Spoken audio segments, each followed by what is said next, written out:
એણે કીધું કે તમે તો ગમે તેને લઈ આવો પણ ઘરમાં ઘી છે, અને તમે જરા વિચિત્ર સ્વભાવ હશે, પુરુષનો એવો હોય. બેન અહીંયા બેનનો છે એટલા માટે કહું છું, બાકી પુરુષ એ હોય એમાં કંઈ પેલું ન હોય. ઘી તો કે હું હમણાં ઉધાર લઈ આવું, તું કંઈ બોલતી નહીં. અને પેલો બિચારો બરણી લઈને ઘી લેવા દો. હવે 5 મિનિટ થઈ, એમાં ઓલી બેન રસોડામાં બેઠી બેઠી પોકે પોકે રોવે. આ બધું ભગવાનજી બાપાની સામગ્રી છે. એવી રોવે, પોક મૂકી. ઓલા 4 મહેમાનો અજાણ્યા, આ ભાઈની પત્ની, કોઈ ઓળખાણ નહીં, રસોડામાં જાવું કેમ, કેમ ખબર પૂછવી, એને મર્યાદા નડી, આપણે કેમ જવું, અને રડે બહુ. એ ચારેયને એમ થયું કે આપણે આવ્યા એટલે આને શું થયું, કાંઈ બીમારી હશે, રોગ હશે, કાંઈક તબિયત બગડી હશે ને, તોય આપણે મૂર્ખા કે જો એને મદદ કરવા નથી. બહુ મોટું ધર્મ સંકટ થયું. એટલે 4માંથી એક જરાક પીઠ માણસ હતો, એને કીધું કે હું મર્યાદાથી જરાક રસોડાના બારણાની બહાર ઊભો રહી અને પૂછી લઉં. પેલી એટલી રડે કે પૂછો. કીધું કે બેન માફ કરજો, બેન ઓળખાણ નથી, આ તો અમારો મિત્ર, અને આપને તો અમે, પણ બેન કાંઈ મુશ્કેલી હોય તો હું મદદ કરું. અમારા ભાઈ તો કંઈક લેવા ગયા છે ને તમે બહુ રડો છો, એટલે બેન કાંઈ તકલીફ કે નહીં? કાંઈ નહીં, પણ કાંઈ આમનામ કેમ આંસુ આવે? કાંઈક તો હશે તો કે નથી કહેવું, પણ તમે કાંઈક બોલો તો ખરા. મને કાંઈ બીમારી નથી, મને કાંઈ થયું નથી, મને તમારું રોણું આવે છે, તમારા આંસુ. શું કે મારા પતિને ટેવ છે મહેમાનને લઈ આવે, જમાડે અને પછી એ પણ મહાદેવને શરણે જવાથી એમાં ફરક પડશે. ઘણા લોકોને એક એવો પણ ભય હોય છે, સતત ભૂતકાળનો શોક, ભવિષ્યની સતત ચિંતા, એમાં વર્તમાન ખતમ થઈ જાય. ભવિષ્યમાં શું થશે, અથવા તો આ થઈ ગયું એનું પરિણામ કેવું આવશે, આ એક ભય નિરંતર મારા ને તમારા જેવા જીવને સતાવે છે. મને એવું લાગ્યું એટલે ઘણી વખત કહ્યું છે કે સતત ભૂતકાળને યાદ કર્યા કરે, એ જ ભૂત આપણને વળગ્યું છે, એ જ ભૂતનો વળગલાટ છે. થઈ ગયું, માં જઈને બેસી જઈએ તો બે આઘા રહેશે, અને નિકટ હશે તો એ ચિંતા નહીં રહેવા દે.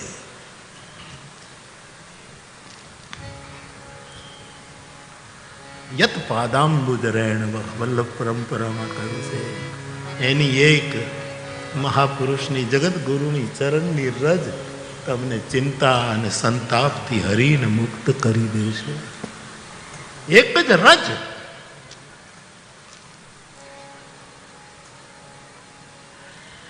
તો બાપ એ ભાઈ થી પણ મહાદેવ મને તમને મુક્ત કરે. એક ભાઈ છે, માણસને વૃદ્ધાવસ્થા,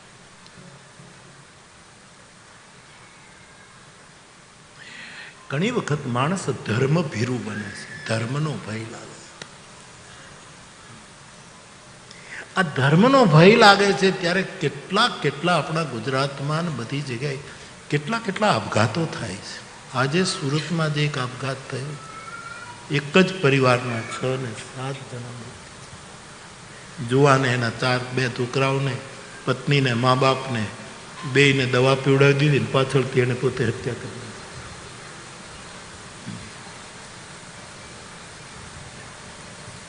આ કેમ બને છે? ગુજરાતને કોની નજર લાગી? આ દેશને કોની નજર લાગી?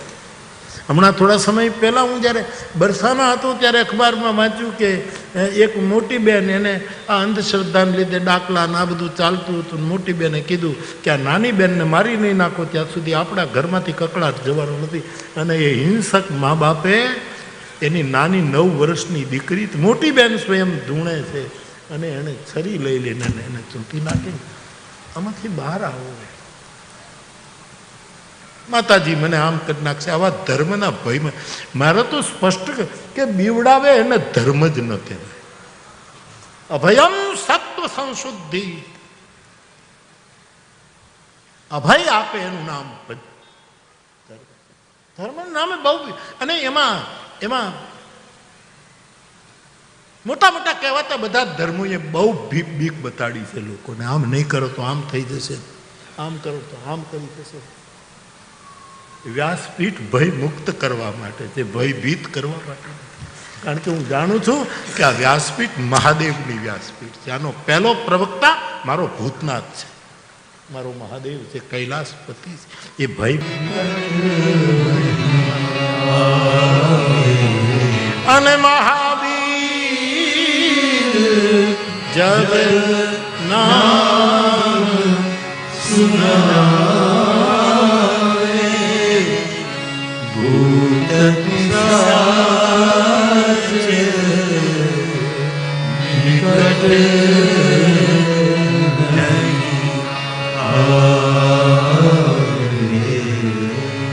તો બેવડાવે એ ધર્મ નથી, તોડે એ ધર્મ નથી, જોડે એ ધર્મ છે.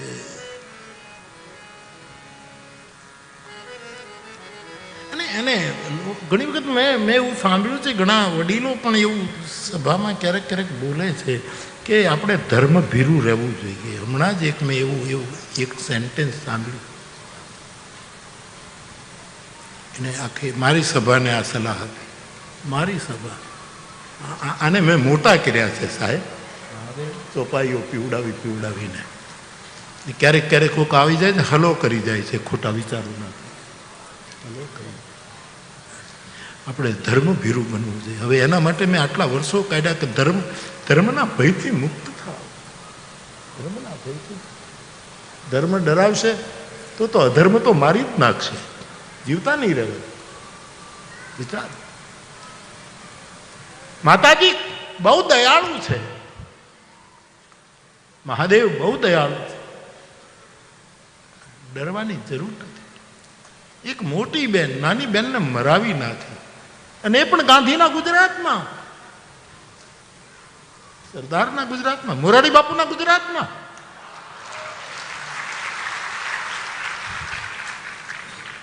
આપ વિચાર કરો.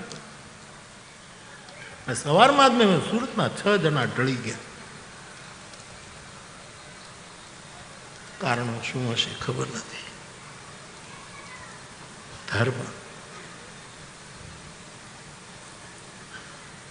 ધર્મ તો આપણો રક્ષક છે. સત્ય આપણું રક્ષણ કરશે, પ્રેમ આપણું રક્ષણ કરશે, કરુણા આપણું રક્ષણ કરશે. એ આપણું રક્ષણ નહીં કરે, આપણું શોષણ નહીં કરે.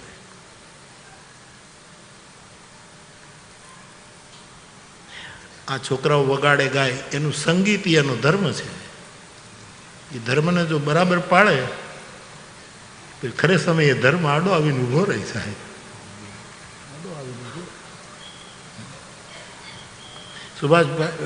સુભાષભાઈ એક વાત લખી છે મને, વિદેશના માણસોના નામ યાદ ન રહે. સુભાષભાઈને તો સાલે યાદ હોય, નામે યાદ હોય. એમને એમ લખ્યું છે કે બહુ મોટો એક વાયોલિન વાદક કે એવા તંતુનો વાદક હતો. એણે આખી જિંદગી એને વગાડવામાં કાઢી. એમાં એ એટલો બધો એકરૂપ થઈ ગયો એ માણસ, એટલો બધો એનું વાદ્ય અને પોતે એક થઈ ગયા. એવું લખ્યું છે, બહુ સરસ. એમાં એક દિવસ એક કોન્સર્ટમાં કોઈ જગ્યાએ બહુ વિશ્વવિખ્યાત થયો, નામ મને નથી આવડતું, એટલું બધું એનું વાદ્ય વગાડે છે. એમાં ઓચિંતા એમાં એકદમ કડાકો થયો અને એનું વાદ્ય હાથમાંથી પડી ગયું. અને પછી એક આપણું બાળક જેમ પડી જાય એટલે માં કે બાપ નહીં, મારો બાપ નહીં બેટા, હો બેટા નહીં, મારો બાપ કાંઈ નથી થયું બેટા, કાંઈ નથી. એમ જેમ હાથ ફેર, એ માણસ પોતાના વાયુલિન ઉપર હાથ ફેરવા માંડ્યો. કાંઈ નથી થયું, મારા બાપ કાંઈ નથી થયું. અને જોયું કાંઈ તૂટ્યું નહોતું. પણ એણે પોતાની ઘડિયાળમાં એકદમ જોયું કે કયા સમયે આ કડાકો થયો. એને વિચાર્યું. અને પછી 5 મિનિટ પછી ખબર પડી કે એ વાયોલિન જેને બનાવ્યું હતું એનું મૃત્યુ થયું. આ રેન્જ જુઓ, એ માણસ એક ક્ષણે મર્યો, એનું બનાવેલું વાયોલિન અહીંયા તૂટ્યું છે. આ ચમત્કાર નથી, આ ચૈતસિક એકતાનો વિલાસ છે. ચૈતસિક વિલાસ મને બહુ ગમી હે. સુભાષભાઈ તો સાલ ને ક્યાંનો છે ને એ બધું જ લખે, પણ મને એ બધું યાદ ન રહે. મળવા જેવો માણસ, બેસવા જેવો મારે ધર્મના ભયથી મુક્ત થાવ. અમારે પહેલા અમારે એક જગ્યાએ કથા હતી ને રામાયણની, તો વક્તાએ શું બધાને કીધું કે પાટલા હતા, પારાયણ હતી, ઘણા પાટલા બેસાડ્યા હતા. એમાં પછી કે કાલે ધનુષ ભંગ થવાનો છે, એટલે શ્રોતાઓ તમે પાટલાના જે યજમાનો છો એ સોના કે ચાંદીનું ધનુષ અને બાણ બનાવી અને આ પાટલા ઉપર બેઠા છે એને તમે પોથી ઉપર મૂકજો, નહીતર તે ધનુષ ભંગને બદલે કંઈક તમારો ભંગ થઈ જાય. ખબર નહીં એણે શું ગોટા વાળ્યા છે, અને લોકો ગભરાઈ ગયા સાહેબ. બધાએ પાટલા રાખેલા 500 રૂપિયા આપીને. બધા યજમાનને તો ભાઈ સોનાનું ધનુષ બાણ ક્યાંથી આપણે કાઢવું? પણ એમાં કોક નીકળે ને, હંસ હોય ને એમાં એક બગલોય હોય, અને બગલા હોય એમાં ક્યારેક એક હંસ પણ હોય. તે બધા બીજા યજમાને તો 51 પોથી હતી સાહેબ. ભીખારામ કાકા એના સાક્ષી છે, 51 પોથી હતી. બધા ગભરાય કે આપણે તો માંડ 500 રૂપિયાની પોથી રાખી છે ને, હવે આ સોનાના ધનુષ બાણને કાઢવા ક્યાંથી? ભલે નાના એમાં એક નીકળ્યો. બધા કીધું તને ચિંતા નથી થતી? કાલે આપણે આ કરવાનું કે એમાં ચિંતા શું થાય? મહારાજે કીધું છે તો આપણે કરશું, એમાં શું હોય? પણ કરશું એટલે આપણે ક્યાં સગવડ છે? કે તો બધું થઈ રહે, ચિંતા ન કર. બીજે દિવસે હાવરણાની હળીના ધનુષબાણ કરી દીધું. હાવરણાની હણી કરી, દોરી બાંધી, એક બાણ કરી, પોથી ઉપર મૂક્યું. તારું જે શ્રાપ આપ્યો છે, ડરો નહીં. બે વસ્તુ, કોઈ દી ડરવું નહીં અને કોઈને ડરાવવા. આ ધર્મ શીખવશે, કોઈને ડરાવવા. ધર્મ ભીરુતા એ બહુ અંધશ્રદ્ધા વધારી છે. આવા કિસ્સા બને ત્યારે વ્યાસપીઠને જરા તકલીફ થાય છે, પીડા થાય કે આ બધું શું થઈ ગયું, આ શું થઈ ગયું? તો એ પણ એક ભય છે. ઘણા માણસોને પોતાની કીર્તિ અને પ્રતિષ્ઠાનો ભય હોય. એક સ્થાન ઊભું કર્યું હોય સાહેબ, કીર્તિ અને પ્રતિષ્ઠા, પછી એ પ્રતિષ્ઠાનો એને બહુ ભય હોય કે આ કીર્તિ કેરા કોટડા પાડ્યા નહીં પડંત, એનો ભય લાગે છે. ટૂંકમાં મારા ને તમારા સંસારમાં જે મને ને તમને ભય સતાવે છે, બધા જ ભયોનું નિવારણ મારો ભૂતનાથ કરશે. ભૂતનાથ એ છે જેનાથી ભય પણ ભયભીત થાય છે, એનું નામ ભૂતનાથ છે. ભય પણ જેનાથી ડરે છે એ આપણને ભયથી મુક્ત નહીં કરે. માટે શિવને શરણે જાઓ.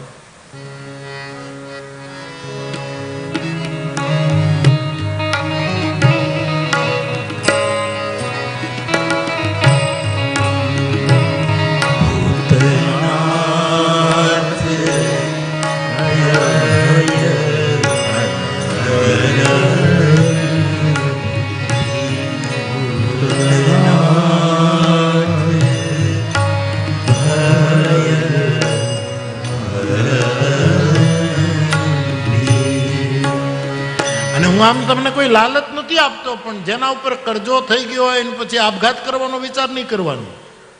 થઈ રહેશે, થશે ત્યારે આપશું.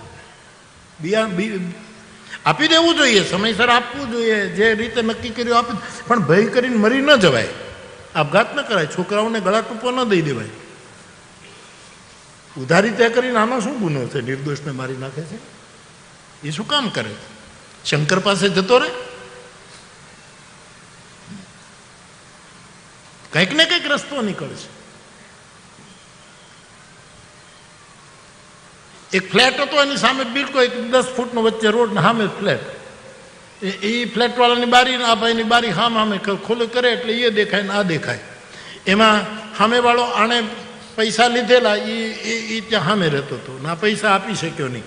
એટલે આ બારી ખોલે એટલે ઓલો જે માંગતો હતો પછી ખોલે કે પૈસા આપી દેજો, પૈસા આપી દેજે.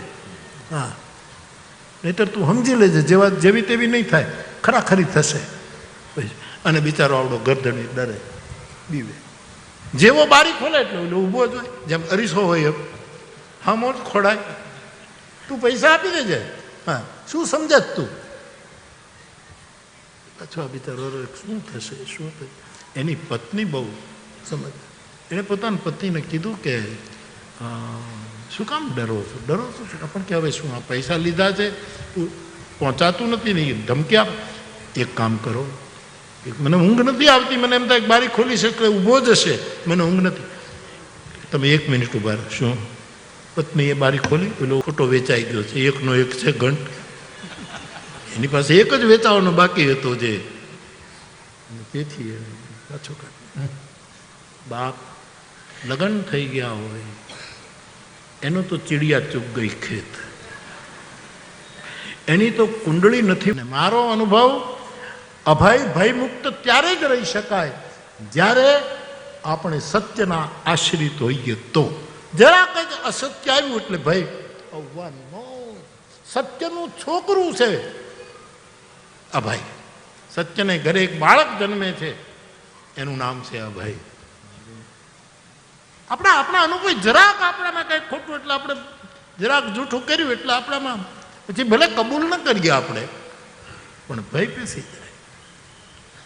એ સત્યનું સંતાન છે ને મહાદેવ સત્ય જેવું કોણ? એટલા માટે તો શિવની સ્તુતિમાં સત્યમ શિવમ સુંદરમ, કોઈ સત્ય મૂર્તિ છે એ અભય કરે છે.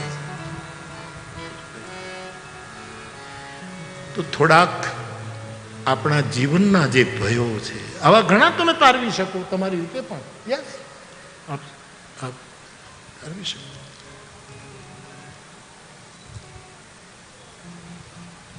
ઘણા લોકો મોટર ખરીદે, સારામાં સારી ખરીદે તો ભય એક જ રહે, એક્સિડન્ટ નહીં થાય ને, એક્સિડન્ટ નહીં, પગે હાલીને વયો જાય, આ મૂકી દે ભાઈ.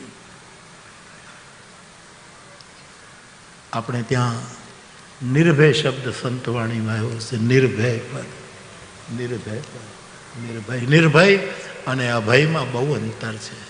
નિર્ભયતા સાધનોથી આવે, અભય સાધનાથી આવે.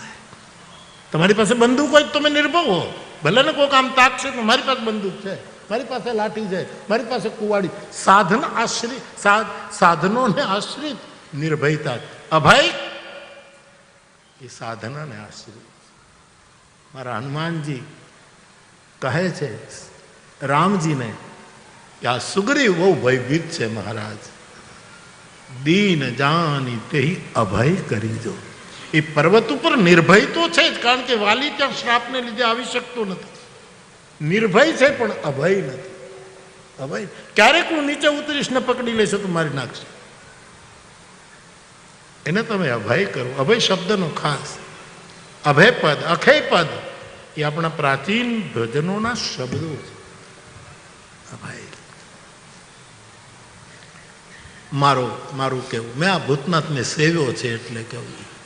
કાલે ધીરુકાકાને લાવવા છે અહીંયા, કાલે કીધું ને. હા, ધીરુકાકા મને લઈ જતા અહીંયાથી અમારા ગામના બ્રાહ્મણ, એને કાલે લઈ આવવા છે. અને સન્માન એ કે પણ એ સન્માન તો બધું લોકોએ સંપર્ક કર્યો હતો કે એ તો જરાક મોટું કામ કહેવાય, લઈ આવો એને. એની સાથે હું જતો હતો અમારા ગામના. બાકી પૈસા તો ઠીક છે સાહેબ, ભૂતનાથ ઈચ્છે તો શું ન થાય. હા, 1 મિનિટમાં બધું કરતું અકર્તું મન્યતા કરતું સમર્થ. એવું છે સાહેબ. અને શું અને શું કરો છો તમે? અને વહેલું થશે તો વહેલું, નહીતર આવતા વર્ષની મેં ડેટ જાહેર કરી છે કાકીડી, એના પછીનું શરદપુરમની આજુબાજુમાં ગોપનાથ.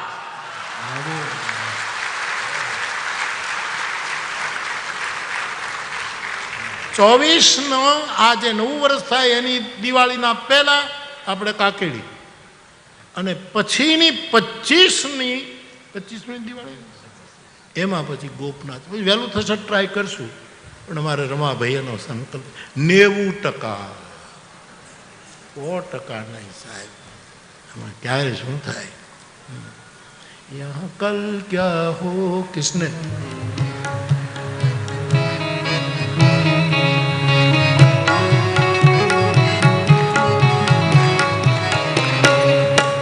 जिंदगी एक सफर है सुहाना, यहाँ कल क्या हो किसने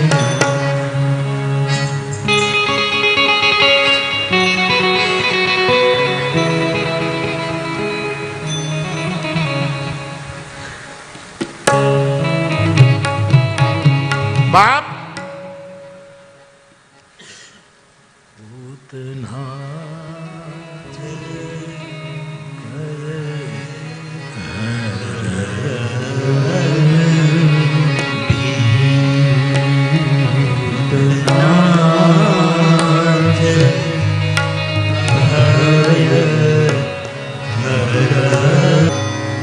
તો ભગવાન ભૂતનાથનો થોડોક વાણીનો અભિષેક અને થોડો કથાનો ક્રમ.